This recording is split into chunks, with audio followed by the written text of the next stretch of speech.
Students, हमने आपको अपने पिछले वीडियो में अव्यय क्या होते हैं, अव्यय किसे कहते हैं, अव्यय के भेद कितने हैं और अव्यय की परिभाषा, ये सब हमने आपको एक्सप्लेन किया था। और अव्यय के भेद जो हमने आपको बताए उसी की अगली कड़ी आज हम आपको प्रस्तुत कर रहे हैं और जिसमें है आज प्रश्नवाचक अव्यय, उसके उदाहरण, भेद और अर्थ। तो प्रश्नवाचक अव्यय जो होते हैं इस तरह से होते हैं, जैसे कदा, यानी कदा का हिंदी में अर्थ होता है कब। अथ किम, यानी हिंदी में इसको बोलेंगे हाँ तो क्या। किमर्थम, हिंदी में उसको बोलेंगे किस लिए। संस्कृत में जो अव्यय है नेक्स्ट वह क या कुत्र, इसका हिंदी में अर्थ होता है कहाँ। फिर कुतः, यानी कहाँ से। फिर है कथम, यानी क्यों। फिर नेक्स्ट है किम, यानी क्या। फिर इसके बाद नेक्स्ट आता है समुच्चय बोधक अव्यय, जिसको इंग्लिश में बोलते हैं कंजक्शन। समुच्चय बोधक अव्यय वे होते हैं जो अव्यय शब्द पदों या वाक्यों को जोड़ने का काम करते हैं, यानी एक वाक्य से दूसरे वाक्य को जब जोड़ना होता है तब समुच्चय बोधक अव्यय का उपयोग किया जाता है दो वाक्यों के बीच में। जैसे अव्यय संस्कृत में जो होगा समुच्चय बोधक च या तथा। तथा तत्सम वर्ड है, तत्सम शब्द है जो हिंदी और संस्कृत में एज इट इज यूज किया जाता है। तो यहाँ पर च या तथा, और हिंदी में अगर इसका इस्तेमाल करेंगे और। फिर है ही या यतः, तो इसका हिंदी में होता है क्योंकि। क्योंकि जब हम वाक्य बोलते हैं, एक वाक्य बोलते हैं और उसके बीच में दूसरा वाक्य भी हमको अगर जोड़ना होता है तब हम और का इस्तेमाल करते हैं या फिर क्योंकि, इन शब्दों का इस्तेमाल किया जाता है। फिर नेक्स्ट है वा या अथवा, जिसको हिंदी में बोलते हैं या। फिर नेक्स्ट है यत, तो हिंदी में होगा इसका कि। फिर नेक्स्ट है अपि, जिसका हिंदी में होगा भी।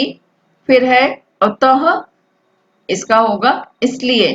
स्टूडेंट्स, कुछ शब्द यहाँ पर हैं जैसे तथा, अथवा, अतः, ये तत्सम शब्द हैं जो कि संस्कृत और हिंदी में दोनों में समान रूप से चलते हैं। और फिर है इसके बाद तो इसका होगा हिंदी में तो।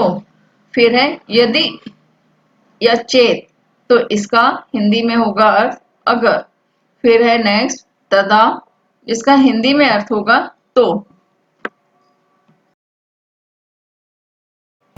फिर नेक्स्ट है यदि या चेत, जिसका हिंदी में होगा अगर। फिर है तदा, तो इसका हिंदी में होगा तो। फिर नेक्स्ट है परम या परंतु या किंतु, तो इसका हिंदी में जो उपयोग किया जाता है कंजक्शन के रूप में या समुच्चय बोधक के रूप में लेकिन। फिर यहाँ पर है नेक्स्ट यद्यपि, तो इसका हिंदी में अर्थ होगा हालांकि, जिसको कंजक्शन के रूप में या समुच्चय बोधक के रूप में हम उपयोग में लाएंगे दो वाक्यों को जोड़ने के लिए। फिर है तथापि, इसका होगा फिर भी। फिर है अपितु, इसका होगा हिंदी में बल्कि। फिर है नेक्स्ट अन्यथा, हिंदी में इसका अर्थ होगा नहीं तो। फिर इसके बाद है किंवा, तो इसका होगा अथवा। फिर इसके बाद है अपरंच, तो ये है और भी। फिर है तरही, तो इसका हिंदी में होगा तो। स्टूडेंट्स, कुछ शब्द इनका जो वाक्यों में हम आपको बता दें किस तरह से उपयोग में लेकर के आते हैं। जैसे हालांकि, तो इसके लिए हम इस तरह से उपयोग में ला सकते हैं, मुझे वहां जाना था हालांकि वह काम और भी करना था, या हालांकि मुझे कुछ जरूरी काम आ गया इस वजह से नहीं जा सका या जा सका। इस तरह से सेंटेंस जब एक सेंटेंस से दूसरे सेंटेंस में जोड़ते हैं तो इन शब्दों का इस्तेमाल करते हैं।